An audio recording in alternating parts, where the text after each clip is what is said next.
వందనాలండి. ఎలా ఉన్నారు? బాగున్నారా? ఈ దినాన దేవుని యొక్క వాక్య ప్రకారం మనం చూసుకున్నట్లయితే హోషే గ్రంథంలో 4వ అధ్యాయంలో దేవుడు ఒక మాట చెప్తుంటాడు అనమాట అండి. ఒకరితో ఒకడు వాదన పెట్టుకోవడం వల్ల ప్రయోజనం ఏంటని చెప్పేసి చెప్తుంటాడు అనమాట అండి. దేవుడిచ్చిన మహా ఉచితమైన బట్టి మనం ఎవరితోటి కూడా వాదన పెట్టుకోకూడదు, దెబ్బలాట్లు పెట్టుకోకూడదు, గొడవలకు వెళ్ళకూడదు. సర్వశక్తి గల దేవుడి నామంలో ప్రార్థన చేసుకోవాలండి. దేవుడు పడ్డవాళ్ళని పడ్డట్టుగా ఉంచడు. ఏదో ఒక దినాన్ని మనల్ని లేవనెత్తాడండి. సహాయం చేయగలవాడు దేవుడే. దేవుడు తప్ప మనకి ఎవరు కూడా సహాయము చేయలేరండి. మనుషుల సహాయం వ్యర్థము, మనుషుల ప్రేమ వ్యర్థము. కానీ మనుషులు ఏం చేసినా కానీ మనకి ఏదైనా సహాయం చేసినప్పుడు ఏదైనా దెబ్బలాట్లు వచ్చిన వాళ్ళు మనల్ని దెబ్బపడుతూ ఉంటారు, మాట్లాడుతూ ఉంటారు.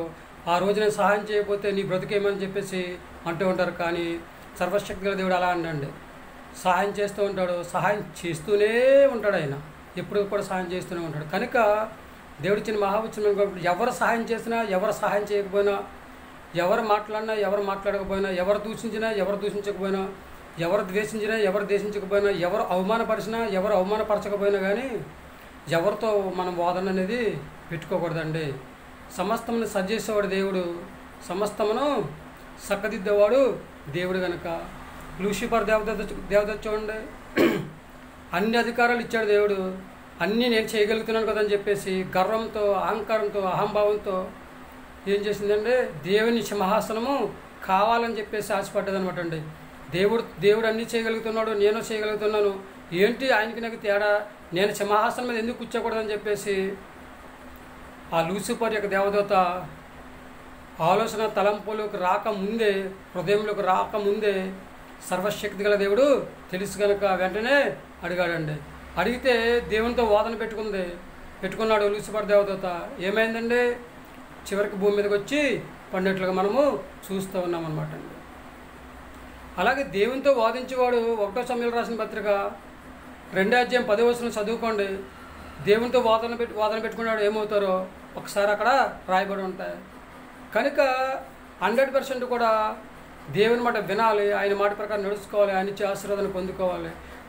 ఏదైనా మనకు సమస్య వచ్చినప్పుడు మోకాళ్ళు అరిగిపోవాలి, ఉపవాసంతో ప్రార్థన చేసుకోవాలి, భక్తితో ప్రార్థన చేసుకోవాలి, దేవుని యొక్క శక్తిని ఆశ్రయించాలి. దేవుడు ఏదో ఒక దినం నాకు సహాయం చేస్తారని చెప్పేసి తిట్టిన వాళ్ళని తిట్టకుండా, అన్న వాళ్ళని అనకుండా, ఓర్పు కలిగి, పడుదల కలిగి, విశ్వాసంతో ప్రార్థన చేసుకోగలిగితే ఏదో ఒక దినాన్ని దేవుడు మనకి సహాయం చేస్తాడనమాట అండి. మరి మనం ఆలోచన చేసుకుంటున్నారు, ఎవరితో మనం వాదన అనేది పెట్టుకోకుండా చక్కగా దేవుని మాట విని ఆయన మాట ప్రకారం నడిచి ఎన్ని కష్టాలు వచ్చినా, ఎవరు ఏమన్నా కానీ, దూషించినా, ద్వేషించినా, అవమానపరిచినా ఎవరి జోలికి వెళ్లకుండా సర్వశక్తి గల దేవుడు నామములు మాత్రమే ప్రార్థన చేసుకుంటే, ఎవరైతే మనం దూషించారో, ద్వేషించారో, అవమానపరిచారో దేవుడు వాళ్ళకి సమాధానంగా మధ్య తీర్పు తీరుతాడు. కనుక వాళ్ళకి మనకి ఏ గొడవలు లేకుండా చేస్తూ ఉంటాడు. కనుక మనందరం కూడా దేవుని శక్తిని ఎరిగి భక్తిగా విశ్వాసంతో ప్రార్థన చేసుకుని ఎవరితో వాదన పెట్టుకోకుండా ఉండే యోగ్యతను కలిగి ఉందామా? ఏమంటారు మరి? మనం ఎవరితో వాదన పెట్టుకోకుండా, ఎవరితో వాదన పెట్టుకోకుండా ఉండాలని చెప్పేసి అందరి కోసం మనం ప్రార్థన చేద్దాం. మహాపరిషత్ పరలోకపుత్రుని ఘనమైన పదవి లెక్కలేని స్తుతిస్తుంది ప్రభా. ఒకరితో ఒకడు వాదన పెట్టుకోవడం వల్ల ప్రయోజనం ఏంటని చదివించే ప్రభా, నీకు వందనాలు తండ్రి, స్తోత్రం ప్రభా. సర్వశక్తి గల దేవుడు, నీకు అసాధ్యమైనది ఏది లేదు తండ్రి, సమస్తము తండ్రి సాధ్యపరిచే దేవుడు ప్రభు తండ్రి వందనాలు. పరిశుద్ధ గ్రంథంలో నీతో వాదన పెట్టుకున్న వాళ్ళందరూ కూడా తండ్రి స్తోత్రం ప్రభా. తండ్రి ఏమైపోయారో తండ్రి స్తోత్రం ప్రభావ, నేను చూసాం, నీకు వందనాలు. అందరికీ తెలుసు ప్రభావ, నీకు వందనాలు.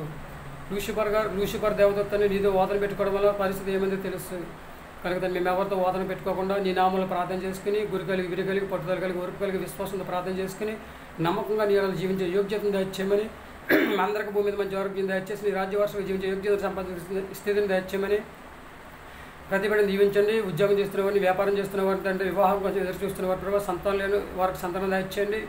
చేతుర్తులు చేసుకుంటున్న వారు తండ్రి స్తోత్రం ప్రభావ, వాహనాలు అనుకుంటున్న వారు తండ్రి అందరినీ ప్రభావ పేరు పేరును దీవించి ఆశీర్వదించి అందరికీ మంచి ఆరోగ్యం దయచేయమని, ఒకరితో ఒకరు వాదన పెట్టుకోకుండా ఒకరికొకరు సమాధానం కలిగి, శాంతి కలిగి, నెమ్మది కలిగి తండ్రి ఈ లోకంలో జీవించి తండ్రి ప్రభావ చక్కగా తండ్రి స్తోత్రం నువ్వు ఇచ్చే ఆశీర్వాదాన్ని పొందుకునే సహాయం దయచేయమని మా ప్రార్థనలకు ఇస్తారు. మా ప్రార్థన ప్రతిఫలం దయచేయండి. మా కొరకు యేసుక్రీస్తు ప్రేసమైన నామములో వేడుకుంటున్నాము తండ్రి.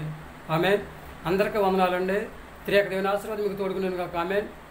ఉదాహరణకు మనం చూసుకున్నట్టు దేవుడు మిమ్మల్ని దీవించి ఆశీర్వదించిన కాక. దేవుడిచ్చిన మహాఉత్సవాన్ని కూడా పెట్టండి.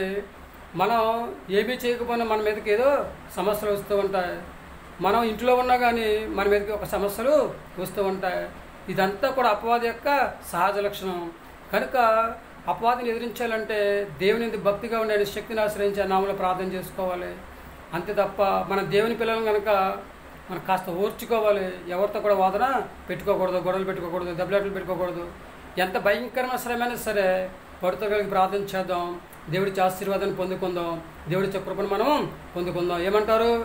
మీ ఆలోచన మీదే. మనందరము కూడా ఎవరితో వాదన పెట్టుకోకుండా ఉండే కృప దేవుడు మనందరికీ దయచేయను గాక.